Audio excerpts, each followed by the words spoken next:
오늘 요절이 23절의 말씀인데 다시 한번 봉독합니다. 시작.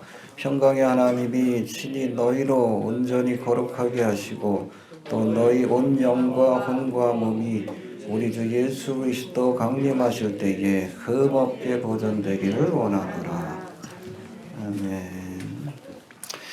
오늘 본문은 휴거와 재림에 관하여 교훈하고 있는 이 데살로니가 전서의 마지막 부분인데 마지막 때를 살아가는 성도에게 주신 구체적인 삶의 그런 모습이 어때야 되는지 여기에 대해서 이렇게 권면하신 말씀이다라고 이렇게 생각하시면 됩니다.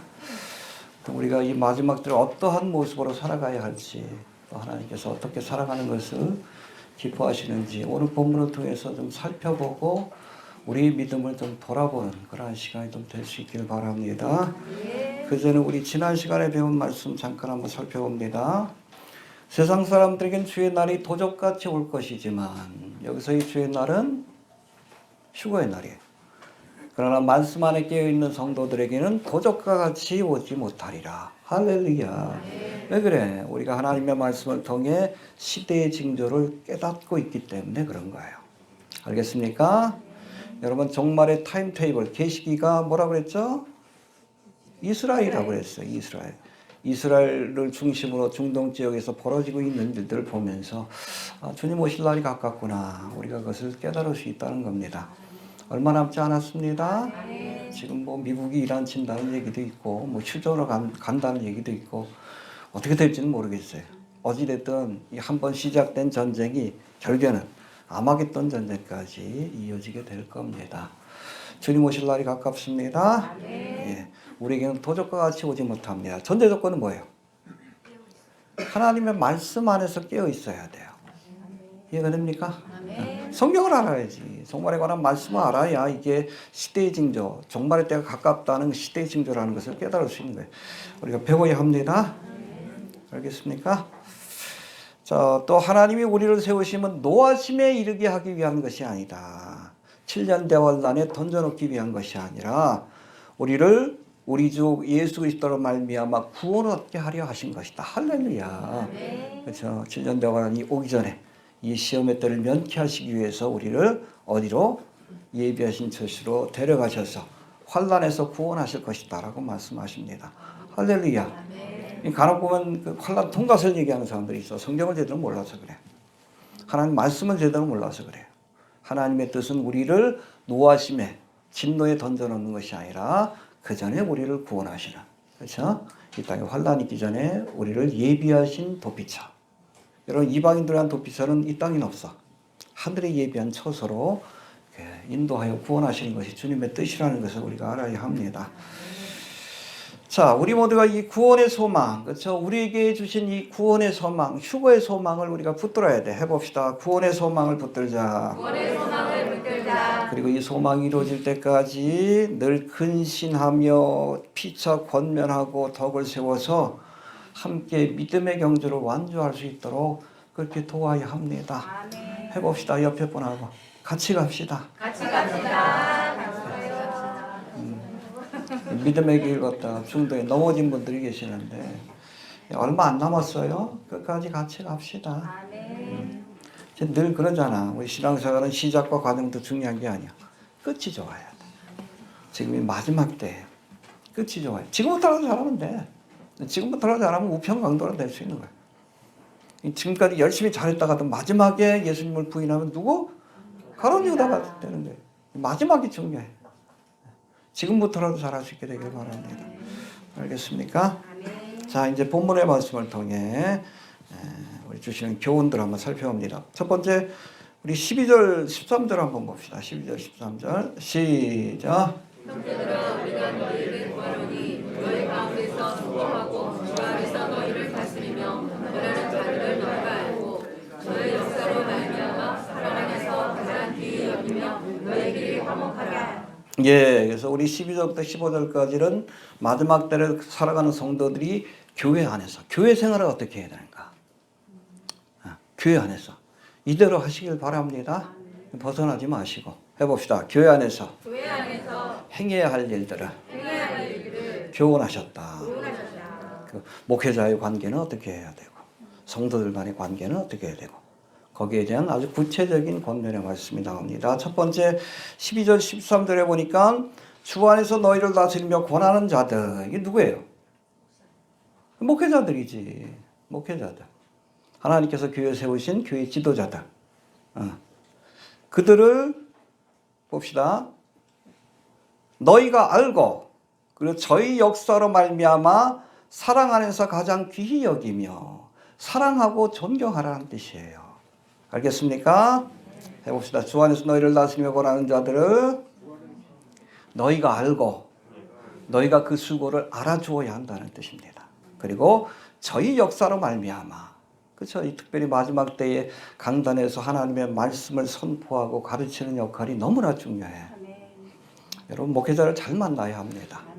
바른 길로 인도하는 그 수고를 알고 어떻게 하라고요? 사랑 안에서 가장 귀히 여기며 사랑하고 존중할 수 있어야 한다. 할렐루야. 그래야 합니다. 너무나 중요하기 때문에 그래요. 에스라 7장에 보면 이 바벨론 땅에서 2차 귀환 자들을 데리고 예루살렘으로 돌아온 율법 박사 에스라가 사역을 시작하기 전에 돌아오고 나서 하나님 앞에 하나 결단한 것이 있어요. 뭐라고 결단했냐면 7장 10절에 보니까 내가 여호와의 율법을 연구하여 해봅시다. 연구하여 준행하며 가르치기로 결심하였더니 할렐루야. 이런 목회자들이 그래야 돼. 딴 게 중요한 사역이 아니에요. 하나님의 말씀을 연구해야 돼. 특별히 마지막 때는 뭐에 관한 말씀? 종말과 재림에 관한 말씀을 열심히 스타디, 연구한다는 거 스타디. 성경 뭐 상고한다는 표현이 나오죠. 영어는 스타디라고 되어 있어요. 열심히 공부해야 돼. 목회자가 해야 될 첫 번째 일입니다. 그 다음에 준행하며. 알고 끝나면 안 돼요. 내가 실천해야지. 기뻐하라, 기뻐해야지. 기도하라, 기도해야지. 목회자가 솔선수범해야지. 그리고 나서 내가 깨닫고 실천한 말씀을 그 다음에 가르치는 거예요. 결단해야 합니다. 알겠습니까? 네. 그렇게 열심히 하나님의 말씀을 연구하고 준행하며 이 말씀을 통해서 바른 길로 인도하는, 가르치고 인도하는 그러한 주의 종들을 우리가 깊이 사랑하고 그들의 수고를 깨닫고 존중하라, 또 존경하라 이렇게 말씀하고 있습니다. 기도 많이 해주셔요. 예. 자, 두 번째 권면은 뭡니까? 13절 다시 봅시다. 시작.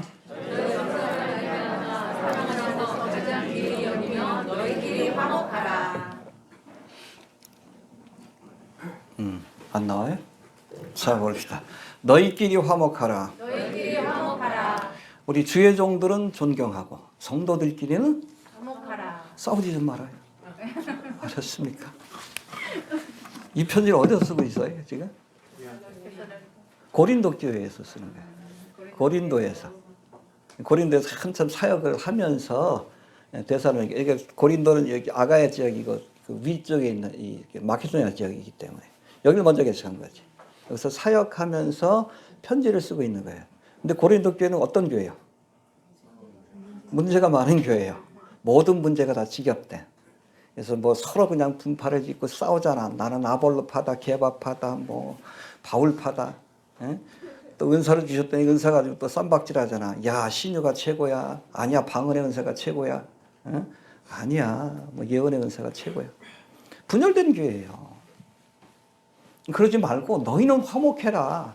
왜? 고린도 교회에서 분열된 모습을 너무 보다 보니까 야, 너희들은 좀 화목해라. 하나 되어야 합니다.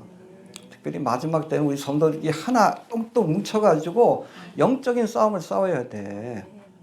뭐 적전분열이란 말이 있잖아. 그렇죠? 우리가 영적인 싸움을 싸워야 되는데 적들 앞에서 우리의 대등인 사탄 마귀의 앞에서 우리가 분열된 모습을 보이면 싸우기도 전에 우리가 패할 수밖에 없는 거예요. 서로 화목하고 하나 될 수 있게 되길 바랍니다. 아멘. 싸우지 마셔요. 알겠습니까? 네, 여러분 사람들 모인 곳이라서 교회도 불만이 없을 수가 없어. 그래도 조금 좀 마음에 안 드는 게 있어도 그리스도의 사랑으로 서로 하나 되고 화목할 수 있게 되길 바랍니다. 알겠습니까? 불만 있으면 저한테 얘기해요. 저한테 얘기하십시오. 하여튼 하나 될 수 있게 되길 바랍니다. 그래서 위로는 주의 종들을 존경하고 그리고 성도들 사이에는 서로 화목하라. 그럴 수 있게 되길 바랍니다. 화목하십시오. 제가 볼 거예요? 서로 싸우나? 자, 그 다음에 14절 15절 봅시다.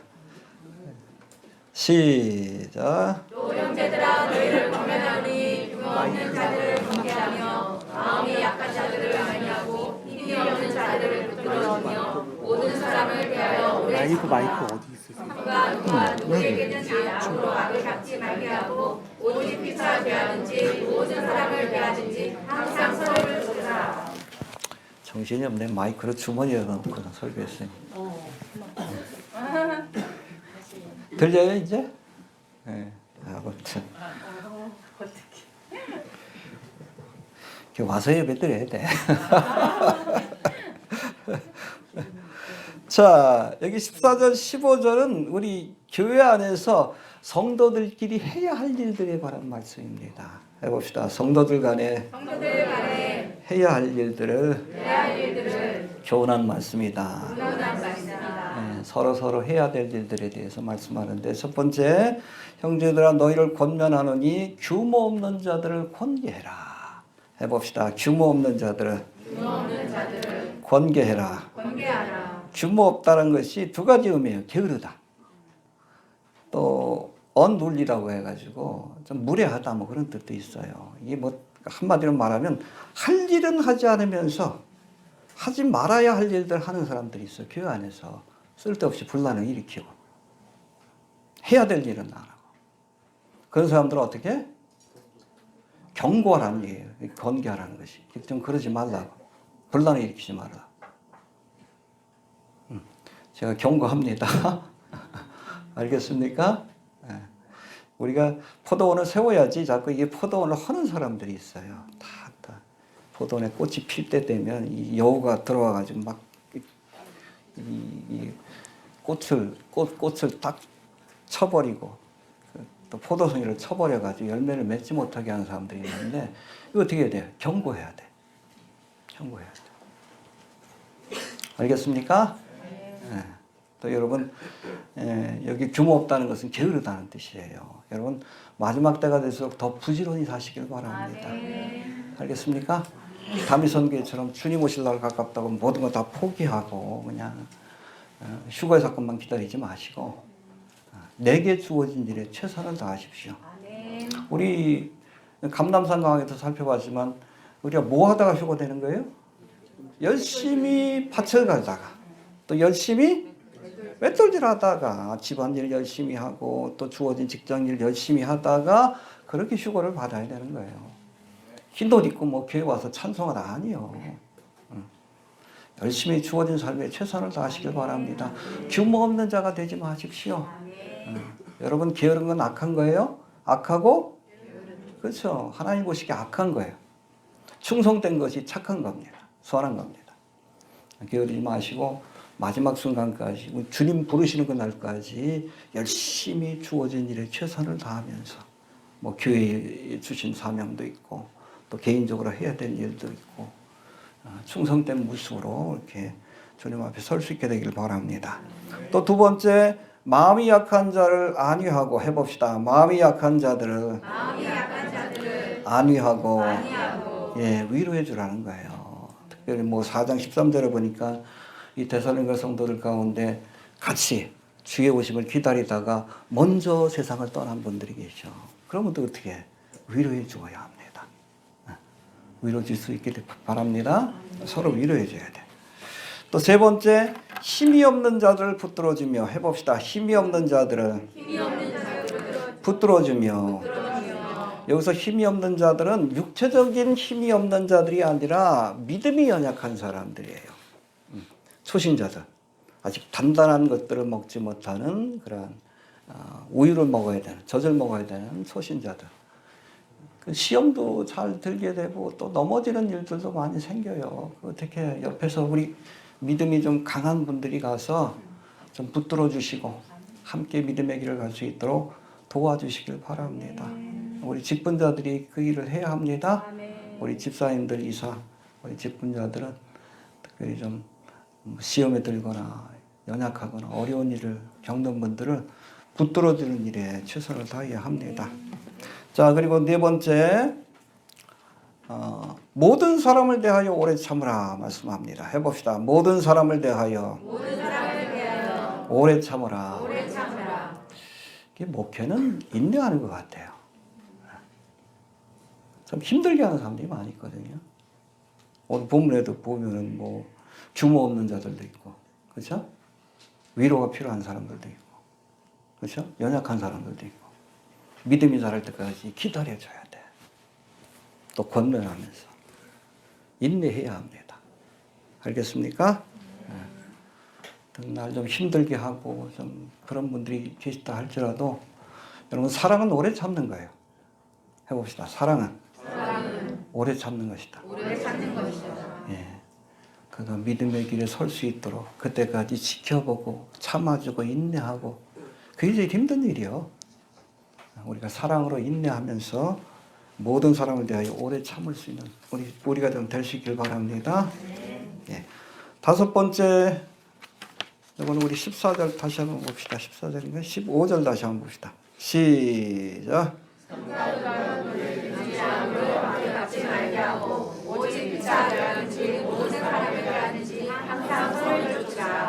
할렐루야. 네. 나를 악하게 대하는 사람에게 악으로 갚지 말고 선으로 대하라. 로마서 12장 3절에서도 악에게 지지 말고 선으로 악을 이기라. 끝까지 선대할 수 있게 되길 바랍니다. 예수님이 그랬잖아요. 십자가에 못 박는 그 병사들도 용서해 주시고 끝까지 선으로 대했습니다. 가론 자다가 자기를 판단하는 걸 알면서도 끝까지 회개할 기회를 주셨어요. 끝까지. 그렇죠? 이게 선으로 악을 이기는 겁니다. 우리 좀 그럴 수 있게 되길 바랍니다. 예, 그 다음에 이제 16절로 넘어갑니다. 16절 시작. 항상 기뻐하라. 예, 12절부터 15절까지가 마지막 때를 살아가는 성도들이 교회 안에서 해야 할 일들에 대한 말씀이에요. 성도들끼리 어떻게 해야 되고 목회자와는 어떤 관계를 맺어야 되고 또 특별히 직분자들은 무슨 어떠한 일들을 해야 될지에 관한 그런 말씀을 주신 것이고 16절부터 22절까지는 마지막 때를 살아가는 성도들이 개개인 또 개인적으로 어떠한 모습으로 살아가야 할지에 대한 권면의 말씀이다. 그렇게 이해하시면 됩니다. 개인적인 경건을 위한 권면입니다. 해봅시다. 개인적인 경건을 위한 권면의 말씀이다.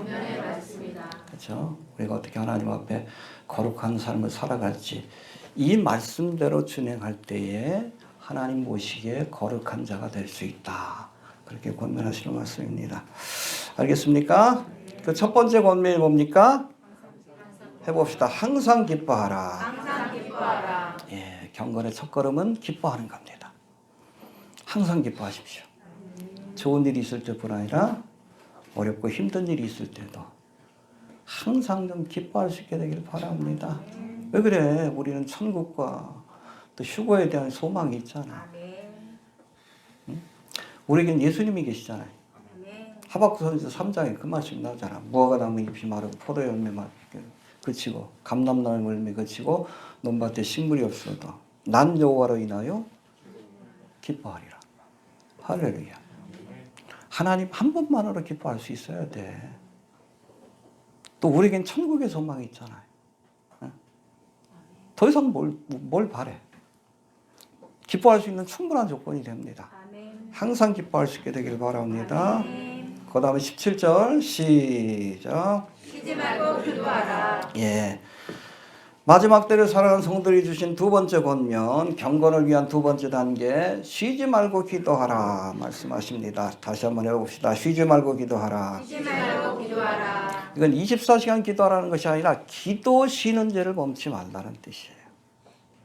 쉬지 않고 기도할 수 있게 되길 바랍니다. 우리가 기도를 영혼의 아니지 호흡이라고 하죠. 우리가 말씀이 영혼의 양식이지. 이 밥은 못 먹어 한 40일을 견뎌. 근데 호흡이 끊기면 아마 한 5분 안에 죽을 거예요, 다들. 이 기도를 쉬면 안 돼. 알겠습니까? 내 영혼이 살기 위해서라도 쉬지 않고 기도할 수 있게 되길 바랍니다. 믿습니까? 특별히 마지막 때에는 많은 유혹과 시험이 찾아옵니다. 시험에 들지 않기 위해서라도 늘 기도할 수 있게 되길 바랍니다. 우리 교회도 뭐 작년 한 해, 이게 연초부터 시험이 찾아오는데 정신이 없더라. 덕분에 기도할 수 있었던 것 같아요. 기도합시다. 올해도 어떤 시험이 찾아올지 몰라. 마지막 때는 많은 시험이 찾아옵니다. 유혹도 찾아오고 시험도 찾아오는데 우리가 시험에 들지 않도록 우리가 쉬지 않고 기도할 수 있게 되길 바랍니다. 그 다음에 18절 시작. 범사에 감사하라. 이는 그리스도 예수 안에서 너희를 하시는 하나님의 뜻이라. 예, 범사에 감사하라. 범사는 in everything, 모든 일에 감사해라. 좋은 일이 있을 때뿐 아니라 환난을 만날 때도 감사하라. 여러분, 고난을 만날 때 감사하는 거 아무나 할 수 없어. 그렇게 했던 사람이 있잖아. 누가 있어요? 욥이 그렇지. 사탄마귀가 그의 모든 재산을 다 빼앗아가고 자식들을 빼앗아갔는데 그럼에도 불구하고 그가 원망하지 않았어요. 주신 이도 여호와시요 취하신 이도 여호와시오니 하나님께만 영광을 돌리겠습니다. 할렐루야. 그 가운데도 감사했어. 그 가운데도. 그러니까 하나님이 욥을 인정하시는 건 아니에요. 그렇죠? 범사에 감사할 수 있게 되길 바랍니다. 고난이 와도 감사라는 얘기예요. 고난이 와도 기뻐하고 고난이 와도 감사할 수 있어야 된다는 얘기예요. 왜? 하나님이 합력하여 선을 주실 줄 믿기 때문에 그래요. 잠시 어려움이 있고 고난이 있어도. 때로는 목자가 사망의 음침한 골짜기로 지나가게 할 때가 있잖아요. 왜? 그렇지. 이 길을 통과해야 푸른 초장 맑은 시냇물가가 나오기 때문에 그래. 그러니까 불평하지 말고 내게 고난의 골짜기 또 사망의 음침한 골짜기 환난이 찾아와도 이걸 통과하면 주님께서 나를 위해서 예비하신 푸른 초장 맑은 시냇물가가 있다라고 믿고 감사할 수 있게 되길 바랍니다. 억지로라도 감사하세요. 범사에 감사할 수 있게 되길 바랍니다. 또 28절 끝에 보니까 범사에 감사하라 해봅시다. 이는 그리스도 예수 안에서 너희를 향하신 하나님의 뜻이니라. 예, 이 말씀은 여러분 범사에 감사하라는 말씀만 하나님의 뜻이란 그 의미가 아니에요. 우리가 아까 설명했듯이 16절부터 22절까지 기록된 말씀 전체, 그렇죠? 개인의 경건을 위해서 힘쓰는 이 모든 행위가 마지막 때를 사는 성도들에게 하나님께서 원하시는 일들이다. 알겠습니까? 구체적으로는 항상 기뻐하라. 쉬지 말고 기도하라. 범사에 감사하라. 또 뒤에 살펴보겠지만 성령을 소멸치 말고 예언을 멸치지 말고 범사에 좋은 것을 취하고 악은 모든 모양이라도 버리라. 이것이 우리를 향한 하나님의 뜻이다. 할렐루야. 이렇게 이해하시면 됩니다. 개인의 경건을 위해서 힘쓰는 것, 특별히 마지막 때에. 알겠습니까? 사실은 이 18절 말씀뿐 아니라 4장 3절에도 하나님의 뜻에 관한 말씀이 나와요. 하나님의 뜻은 이것이니 뭐예요? 한번 봅시다. 4장 3절.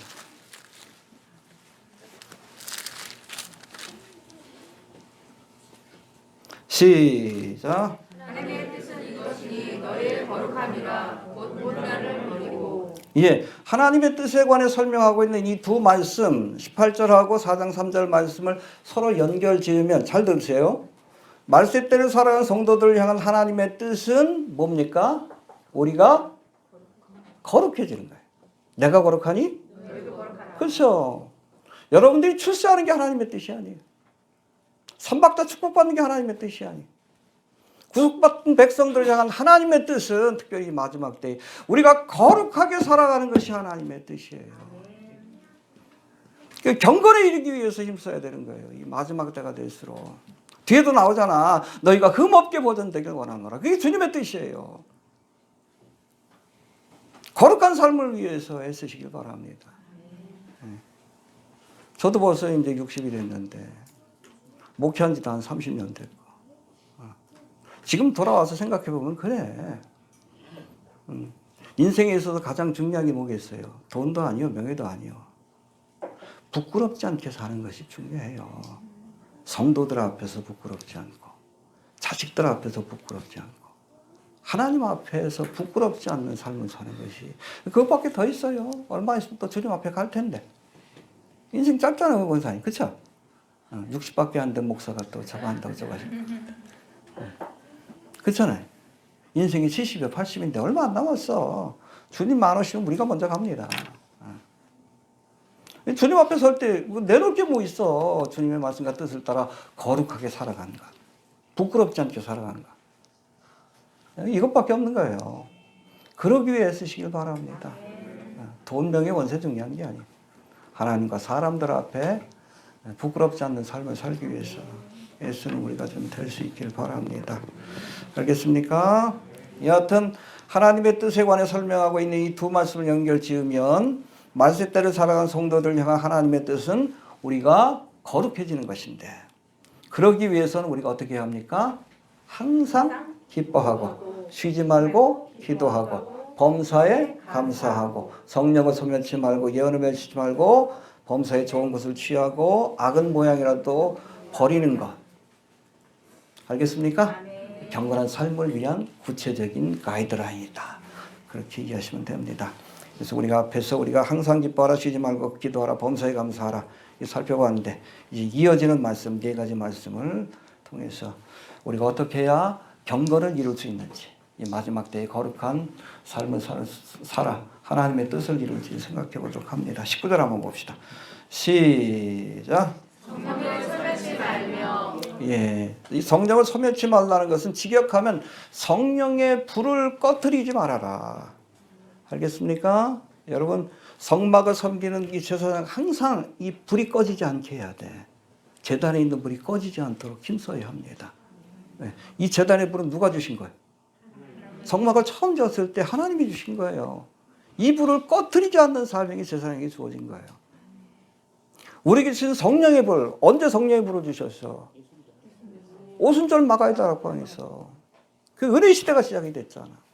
우리가 예수님일 때 또 우리에게 성령을 주시는데 이 성령의 불을 소멸치 않도록 꺼지지 않도록 할렐루야. 우리 부지런한 제사장이 되시길 바랍니다. 알겠습니까? 왜? 성령의 불을 받아야. 여러분 성령은 거룩한 영이에요. 거룩한 영을 받아야 성령의 도우심을 받아야 비로소 우리가 경건한 삶을 살 수 있고 또 우리가 성령 충만을 받아야 증인될 수 있는 거예요. 하나님의 사명도 감당하는 거예요. 그러니까 이 성령의 불이 꺼지지 않도록 늘 성령 충만한 삶을 살기 위해서 애쓰는 성도들 좀 되시길 바랍니다. 그 다음 20절 한번 봅시다. 20절 시작. 예언을 멸치지 말고. 여기서 말하는 예언이 무엇일까? 뭐 어떤 사람은 사도 바울이 직접 받은 그런 종말에 관한 예언의 말씀이다. 또 어떤 사람은 구약 성경에 있는 여러 가지 예언의 말씀이다. 이렇게 해석하는데 둘 다 맞다라고 봅니다. 신구약 성경에 기록된 예언의 말씀. 특별히 뭐에 관한 예언의 말씀? 종말과 재림에 관한 예언의 말씀을 뭐 하라고요? 멸시치 말아라. 멸시하다는 단어가 헬라어 엑수데노인데 그 의미를 보면 경멸하다, despise, 무시하다, 외면하는 거예요. 알고도. 하나님의 경고를, 예언의 말씀을 외면하는 거예요. 또 얕보다, 하찮게 여기다. 그러나 여러분 하나님이 예언하시면 반드시 이루어집니다. 그렇기 때문에 주님께서 말씀을 주실 때는 두려워해야 돼. 말씀 없어서 듣겠다. 하나님께서 아담과 하와를 창조하시고 나서 에덴 동산에 선악과를 두셨죠. 그리고 뭐라고 했어요? 먹지 말아라. 딴 거 다 먹어도 돼. 이건 먹지 말아라. 하나님이 시험하신 거예요. 먹는 날에는 그냥 죽으리가 아니야. 반드시 죽을 것이다. 반드시. 근데 그 말씀을 무시했어요. 아담과 하와가. 그 말씀을 얕잡아 봤습니다. 하찮게 여기고 멸시했어요. 그래서 선악과를 따먹었지. 어떻게 됐어? 죽었잖아. 하나님이 말씀하면 역사가 되는 거예요. 해봅시다. 하나님이 말씀하시면 역사가 된다. 그래서 우리가 이 말씀을 멸시하면 안 돼요. 두렵게 여겨야 합니다. 알겠습니까? 열왕기하 22장에도 보면 아합왕이 이제 길랄 라못에서 아람 군대와 싸우기 위해서 선지자들을 불러가지고 하나님의 뜻을 묻는데 딴 사람들은 가십시오. 하나님 이기게 할 것입니다. 라고 얘기했는데 유독 미가야 선지자만은 다른 이야기를 해. 당신 가면 죽을 거라고. 딴 선지자는 다 거짓 선지자예요. 미가야는 하나님 보낸 선지자지. 근데 이 말을 얕잡아보고 무시하고 갔어. 갔다 죽었어요. 정말. 갔다 죽었어. 갈 때 조금 마음이 꺼림직하니까 옷을 바꿔 입고, 그렇죠? 유다왕하고 같이 갔는데 유다왕은 왕복을 입고 자기는 평상벽을 갈아입고 그렇게 갔는데 우연히 적군이 쏜 화살이 갑옷을 뚫고 들어와가지고 바로 죽은 것도 아니라 그냥 피를 흘려서 죽었어. 피를 흘려서. 여러분, 하나님이 말씀하시면 그대로 이루어집니다. 우리가 그거 지켜보고 있잖아. 그렇잖아요. 2600년 전에 예언하신 말씀, 여러분 에스겔 38장 39장 지금 눈앞에 역사로 지금 다가오는 것을 보고 있잖아요. 이걸 얕잡아 보면 안 돼요. 반드시 이루어집니다. 예언을 멸시하면 안 됩니다. 마음판에 새기고. 알겠습니까? 네. 자, 그 다음에 21절 봅시다. 21절 시작. 범사에 대하여 좋은 것을 취하고 헤아려는 단어가 핵심인데 해봅시다. 범사에 헤아려 모든 일을 헤아려 봐라. 헬라어 단어가 도키마조인데 이건 시험하다, 검사하다. 영이라고 다 믿지 말고, 그렇죠? 성령을 소멸치 말라고 했는데 그렇다고 영이라고 다 믿으면 안 돼. 이게 정말 성령의 역사인지 미혹의 영이 역사하는지 테스트해 봐야 합니다. 그렇죠? 예언의 말씀이라고 무조건 믿으면 안 돼. 정말 이것이 하나님의 말씀인지 아니면 거짓 선지자의 거짓된 예언인지 분별해야 합니다. 뭘로? 성경 말씀을 통해서 도끼맞아. 시험해 보시길 바랍니다. 무조건 믿지 말아요. 어디서 뭐 영적인 현상이 나타난다고 무조건 믿지 말아. 유튜브에도 보면 무슨 뭐 이상 박적전 도사인가? 응? 보니까 관종이요. 관종이요. 내가 병든 자 고친 거 한번 와서 봐라. 유튜브에 그렇게 써놨어. 이게 좀 관종이지. 여러분, 성령이 역사하면 겸손해져요. 겸손의 영이기 때문에. 근데 악한 영이 역사하면 어떻게 돼? 교만해져. 우리가 이걸 시험해 봐야 합니다. 도끼맞아. 뭐 병든 자들이 일어나고 뭐 귀신이 쫓겨나고 뭐 영적 현상이 나타난다고 이게 무조건 성령의 역사라고 착각하면 안 돼요. 반드시 시험해 봐야 합니다. 또 어디서 또 예언 받았다, 뭐 백신이 뭐 이게 뭐 짐승의 표다, 엉뚱한 소리 하는 사람도 있잖아. 그거 어떻게 해야 돼? 시험해 봐야지. 뭘 통해? 하나님 말씀을 통해서.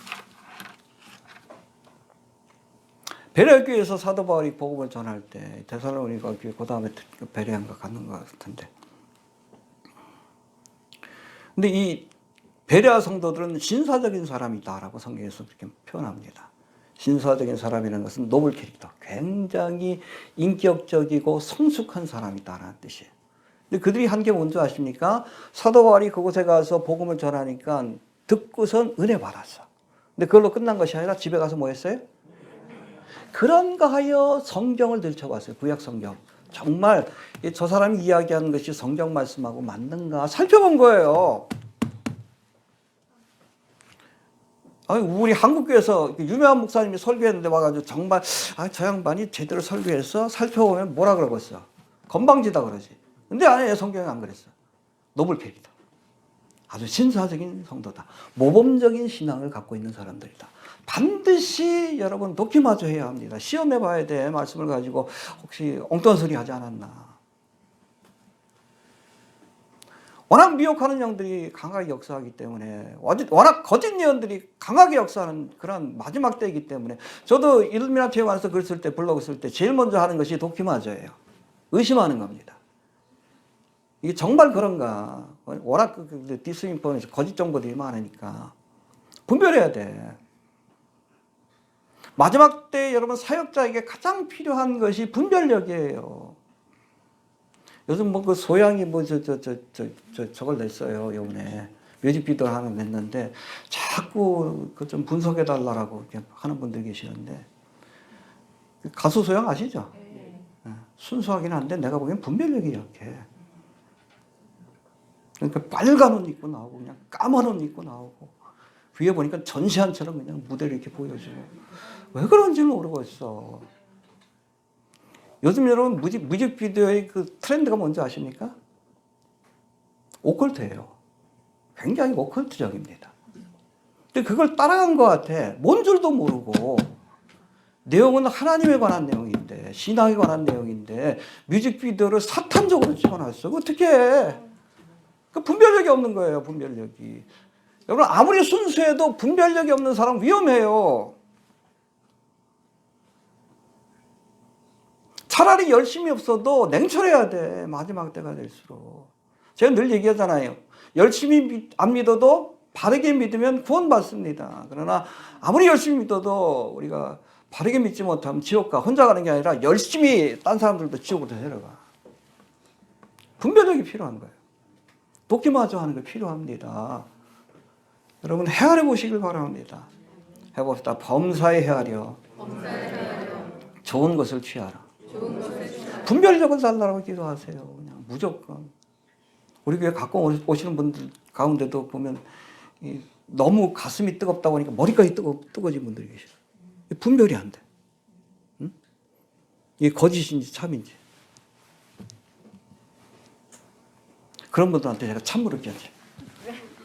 우리 교회 오지 말고 좀 있는 곳에 있으라. 성경 먼저 보라. 그래야 돼. 그래야지.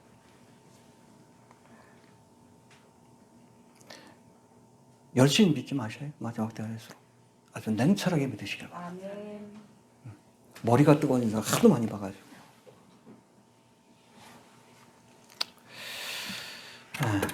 해봅시다. 범사에 헤아려. 도끼마저 하는, 우리가 분별할 수 있는 그런 분별력이 필요합니다. 그리고 22절, 뭐 이거 21절하고도 연결되는데, 22절 시작. 악은 모든 모양이라도 버리라. 예, 악은 모든 모양이라도 버리라. 예, 뭐 다른 말로 하면 모든 종류의 악을 버리라. 할렐루야. 왜? 우리가 거룩해야 하니까. 내가 거룩하니 하신 하나님의 뜻을 이루어야 되니까. 그러니까 모든, 여러분 경건은 악을 버리는 것으로부터 시작하는 거예요. 해봅시다. 경건한 삶은 버리는 것으로부터 시작되는 것이다. 본토와 친척과 아비집을 떠나 버려야지. 그래야 믿음의 여정이 시작되는 거예요. 악을 버리십시오. 악한 생각을 버리세요. 혹시 악한 습관이 있다면 버리시길 바랍니다. 악한 언어를 버리시길 바랍니다. 요즘 그 청소년들 가운데 그냥 이게 욕이 그냥 접속사처럼 쓰는 애들이 있어. 응? 말 한마디 하면 꼭 그 중간에 그 욕이 들어가. 이런 심령이 더러워져요. 버려야 돼. 악한 언어를 버려야 하고, 또 악한 생각을 버리고 악한 계획을 버려야 합니다. 버리시길 바랍니다. 예. 모든 모양이라도, 모든 종류의 악을 우리가 버리는 결단으로부터 경건한 삶이 시작된다는 것을 기억할 수 있게 되길 바랍니다. 알겠습니까? 경건을 위한 7가지 권면 해봅시다. 항상 기뻐하라. 쉬지 말고 기도하라. 범사에 감사하라. 성령을 소멸치 말고 예언을 멸치지 말고 범사에 헤아려 좋은 것을 취하고 악은 모든 모양이라도 버리라. 예, 이게 하나님의 뜻입니다. 우리를 향한, 마지막 때를 사는 성도를 향한 하나님의 뜻. 그렇죠? 뭐 한마디로 말하면 거룩해지는 것인데, 거룩해지기 위해서는 이러이러한 일들을 우리가 실천해야 된다. 마음판에 새길 수 있게 되기를 바랍니다. 예, 그리고 23절, 24절은 이어지는 말씀, 이건 기도입니다. 앞에는 권면의 말씀이고 이건 사도 바울의 기도라고 보시면 돼요. 23절 봅시다.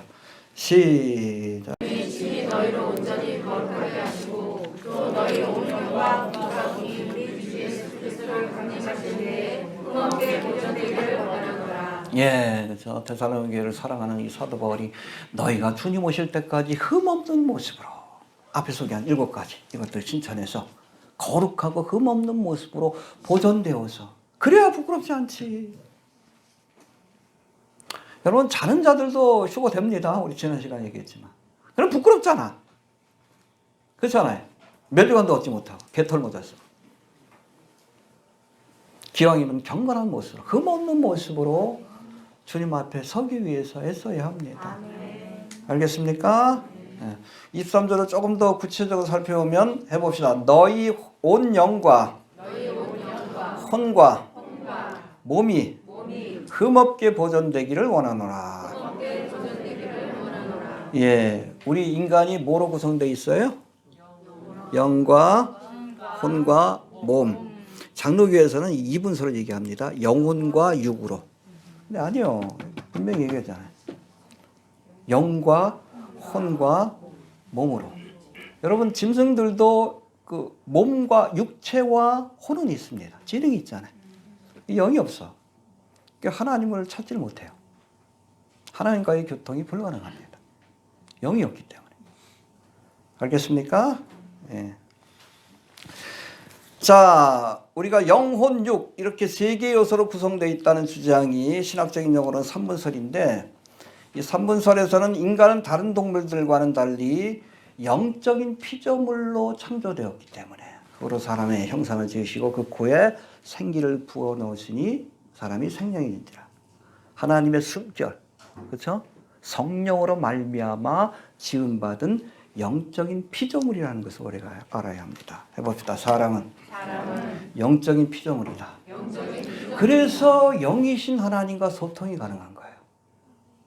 영적인 갈망이 있는 겁니다. 하나님을 향한. 여러분 원숭이가 여러분 뭐 예배드리고 그런 거 봤어요? 아니요. 흉내내긴 하지. 법당에 있는 개들이 그냥 그 앞에 가서 이렇게 하기는 또 진정으로 예배하는 게 아니잖아요. 근데 인간은 안 그래. 저 미개한 뭐 아마존에 있는 사람이거나 아니면 대도시에 있는 사람도 있고 영적인 갈망이 있어요. 왜?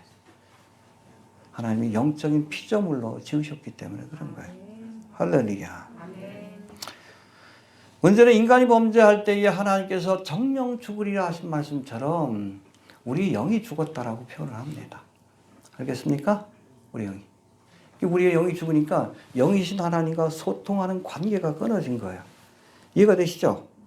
이렇게 영이 죽은 뒤에 그 결과로 육신의 죽음이 따라왔다.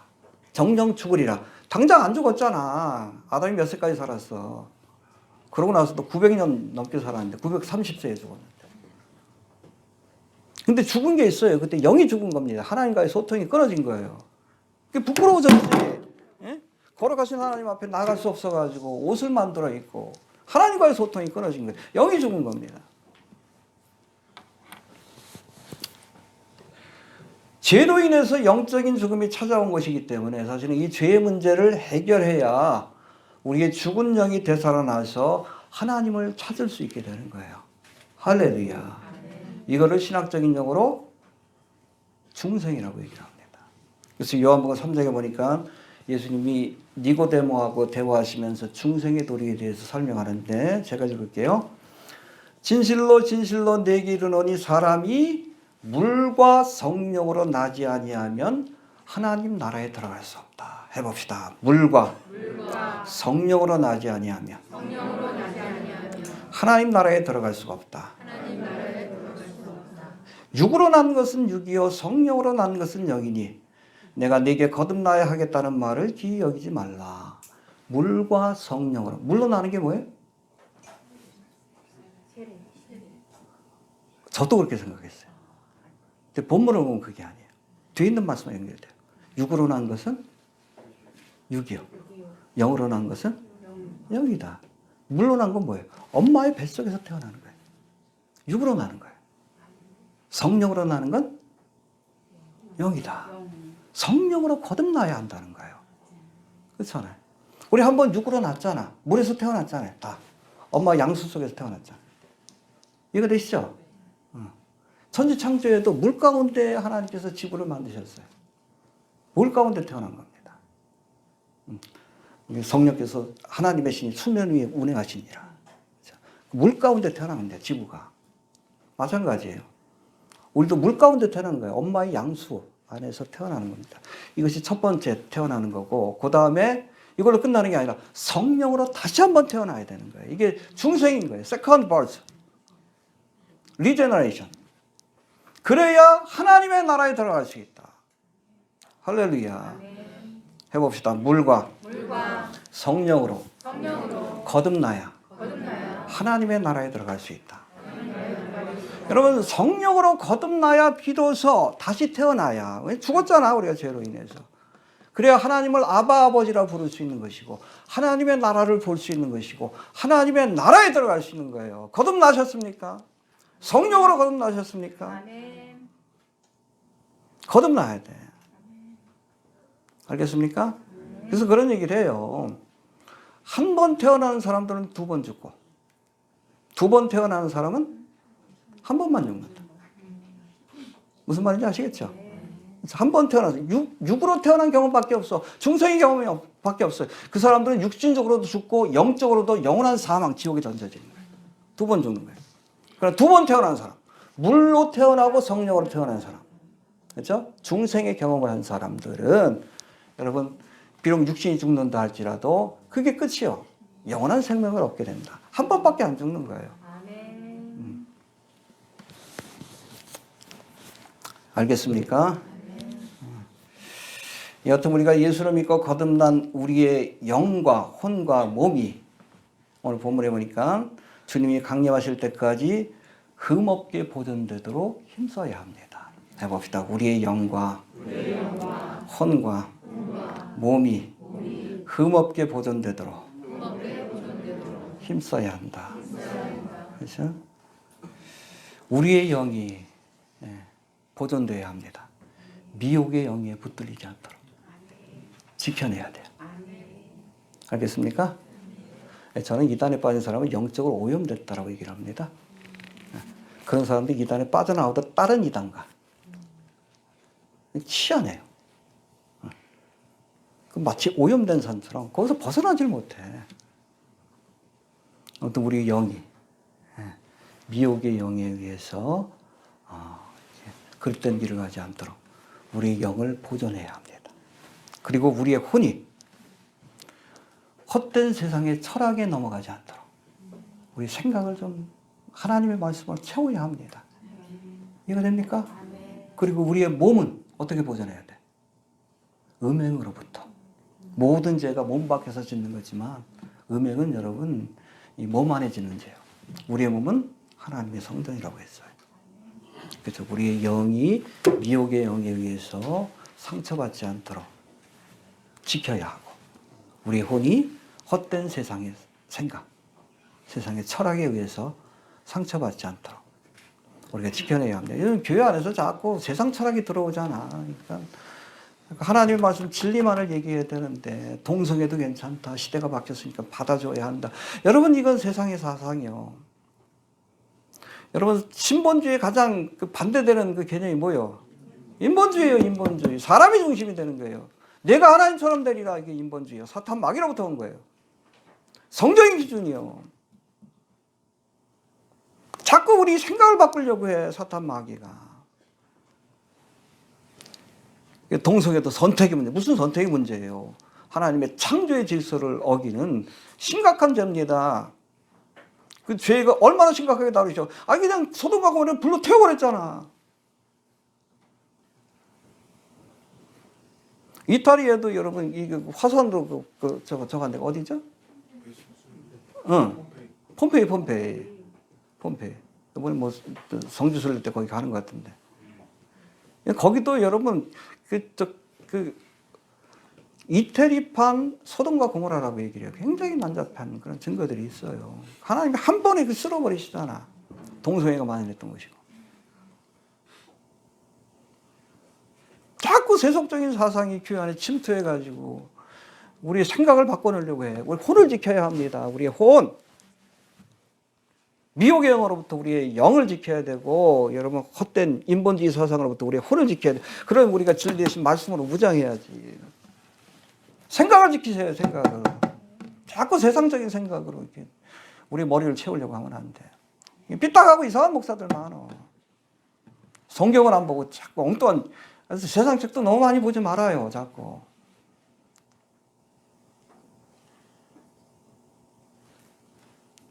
그리고 우리의 몸도 지켜내야 합니다. 거룩하게, 부끄럽지 않게, 음행으로 더럽히지 않도록 영과 혼과 몸이 거룩하게 보존되기를 원하노라. 할렐루야. 그래야 부끄러움이 있어요.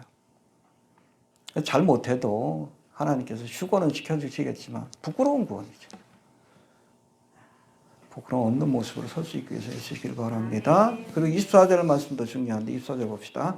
시작. 너희를 부르시는 이는 믿으시니 그가 또한 이루시리라. 여기 부르신다는 단어가 헬라어는 칼론인데 문법적으로는 현재형 동사입니다. 해봅시다. 현재형 동사. 그리고 이루시리라 이 단어는 포이에세이라고 되어 있는데 문법적으로는 미래형 동사입니다.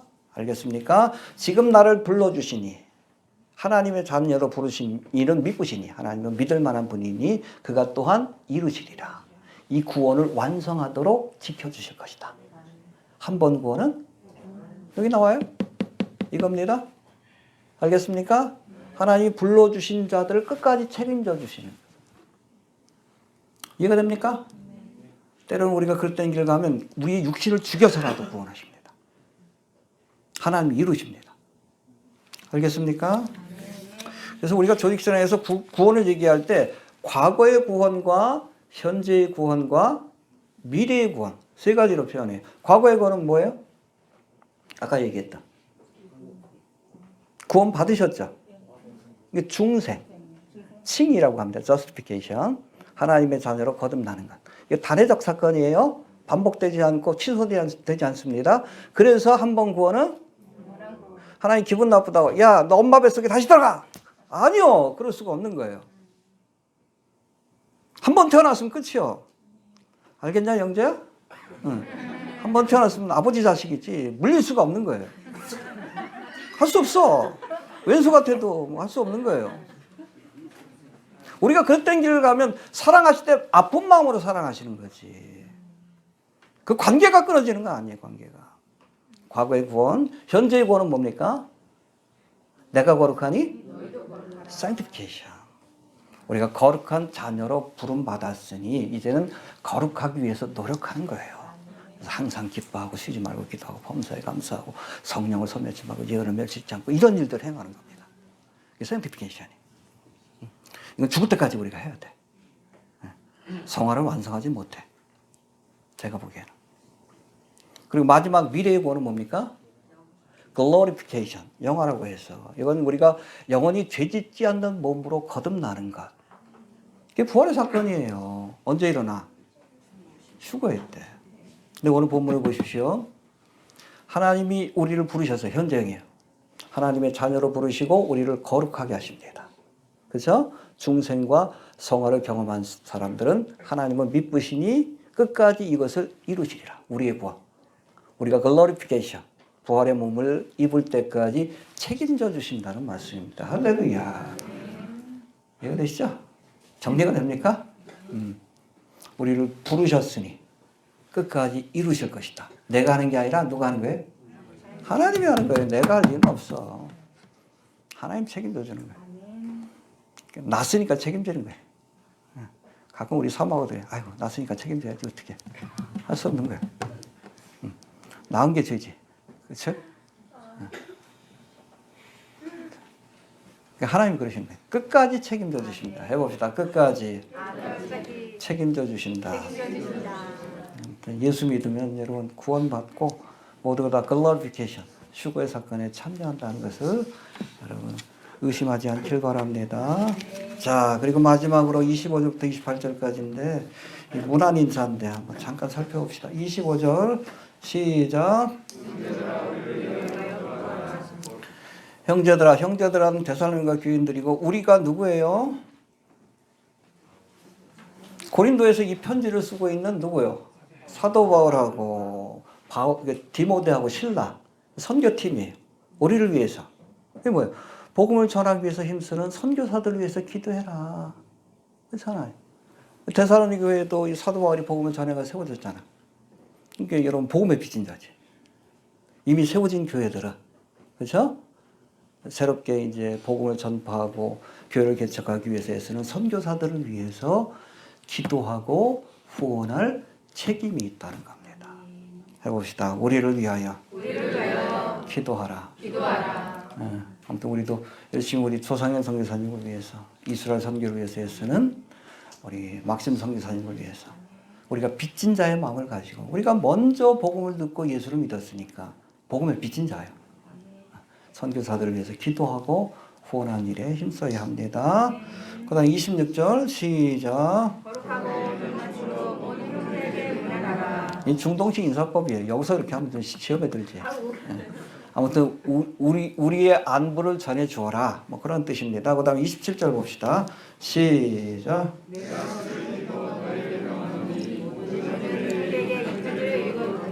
예, 이 편지 뭡니까? 데살로니가 전서예요. 여기에 어떤 교훈이 들어가 있어요? 특별히 종말과 재림에 관한 말씀을 읽어드리라. 공적인 자리에서 읽으라는 거예요. 유대인 회당에서 하는 게 그겁니다. 하나님의 말씀을 읽고 그러고 나서는 거기에 대해서 해석을 붙이는 거예요. 알겠습니까? 읽어드리라는 것은 이 데살로니가 교인들로 하여금 이 편지의 내용, 그 편지를 받은 지도자만 읽지 말고 모든 교인들 앞에서 읽어서 그 말씀을 깨닫게 하라. 할렐루야. 아무튼 한국교회도 이 데살로니가 전후서 특별히 종말과 재림에 관한 말씀을 열심히 읽어 들려야 돼. 성도들에게. 알아야 준비하지. 알아야. 왜 안 읽어? 왜 안 읽어? 창세기부터 시작해가지고 유다서에서 다시 창세기로 가잖아. 요한계시록 다뤄보지도 않고. 자꾸 들려줘야지. 종말과 재림에 관한 말씀 들려줘야지. 그래야 알고 깨달아 여러분 준비하고 그렇지. 열심히 읽어 들려야 합니다. 교연에서 열심히 가르쳐야 합니다. 하나님의 말씀을 가르쳐야 합니다. 그리고 마지막으로 28절 봅시다. 시작. 축도입니다. 여러분 사도 바울의 서신은 항상 끝에 축도로 끝나. 이제는 우리 그리스도의 은혜와 하나님 아버지의 크신 사랑과 성령의 교통하심이 영원토록 함께 하실지어다. 어디 나오는 거예요? 고린도후서 13절. 거기 나오는 축도입니다. 그것뿐 아니라 로마서도 그렇고 다른 서신들도 그 사도 바울의 서신 끝에는 항상 축도로 끝나. 하나님의 직분을 맡은 종들이 힘써서 해야 할 일들이 성도들을 위해서 축복하는 거예요. 힘써서 축복할 때 하나님께서 그들에게 복을 주신다라고 했어. 어디에 나와? 민수기에 나와요. 민수기. 한번 볼까요? 민수기 6장 24절부터 26절까지 204페이지입니다. 하나님께서 이스라엘 가운데 레위 지파를 택하시고 레위 지파 가운데서도 아론의 후손들을 택하셔서 제사장으로 삼으면서 제사장 때 할 일들을 이렇게 열거하실 때에 저들에게 이스라엘 백성들을 축복하는 일을 하라라고 명령을 내리십니다. 바로 그거예요. 6장 24절부터 봅시다. 204페이지예요. 이거 보고 마칩시다. 시작. 여호와는 내게 복을 주시고 너를 지키시기를 원하며 여호와는 그 얼굴로 은혜를 베푸시기를 원하며 여호와는 그 얼굴을 내게로 향하여 드사 평강 주시기를 원하노라 할지니라 하라. 그리고 27절 시작. 그들은 이같이 내 이름으로 이스라엘 자손에게 축복할지니 네가 그들에게 복을 주리라. 그렇죠. 제사장이 축복하면 내가 복을 줄게. 할렐루야. 우리 이번에 전사님 청명 받으셨는데 목사 안수를 받으면은 교단에서 공식적으로 목사에게 축복에 대한 권한을 줍니다. 축도를 할 수 있게 돼요. 지난번에 우리 막심성 교사님 모셔가지고 성경 보고 하고 나서 축복했죠. 사실은 이 막심성 교사님 목사가 아니에요. 근데 여러분 축복할 수 있는 권한이 있어. 제사장이에요. 아론의 반자 사도기 계열입니다. 그럼 뭐 히브리어로 축복했죠. 그게 이 말씀이에요. 지금 읽은 거. 여호와는 내게 복을 주시고 너를 지키시기를 원하며 여호와는 그 얼굴로 내게 비치사 은혜 베푸시기를 원하며 여호와는 그 얼굴을 내게로 향하여 드사 평강 주시기를 원하노라. 제사장으로서 축복해 준 겁니다. 알겠죠? 히브리어로 해가지고 잘 모르겠죠. 요거예요. 요 말씀입니다. 정확하게. 정확히 이 말씀이에요. 아무튼 주의 종들에게는 성도들을 위해서 축복해야 될 사명이 있고 또 그렇게 열심히 축복할 때 하나님께서 그 축복을 들으시고 성도들에게 복을 주신다라고 약속하고 있습니다. 할렐루야. 알겠습니까? 예, 여러분 목회자의 관계도 굉장히 중요합니다. 성도들이. 왜냐하면 목회자가 영적인 제사장으로서 축복의 권한을 갖고 있기 때문에 그래요. 생각날 때마다 복 빌어주고 싶은 그런 성도들이 좀 되시길 바랍니다. 알겠습니까? 야곱도 그 당시에 그 가장이 제사장 역할을 했으니까 아브라함도 이삭도 야곱도 보면 나중에 죽을 때 자식들 불러놓고 축복하잖아. 이때 축복할 때 보면 이 야곱이 12지파를 축복하는데 어떤 지파는 축복 같지 않고 저주 같아. 근데 그게 그대로 이루어졌어요. 축복이 아니요, 저주요. 저주의 말인데 그대로 이루어졌어요. 가장 축복을 많이 받은 게 누구예요? 12지파 가운데. 요셉하고 유다지파예요. 유다지파에게 왕권이 넘어갔죠. 홀이 4개에서 끊어지지 아니하리라. 그 요셉지파 가장 역할을 하니까 두 몫을 줬잖아. 에브라임 마나세. 근데 그대로 됐어요.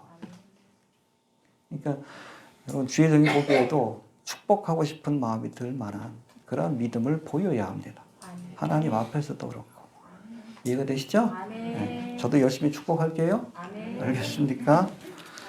자, 우리 하나님 말씀 봅시다. 16절부터 24절까지 한번 읽어보고 마칩시다. 시작. 항상 기뻐하라. 쉬지 말고 기도하라.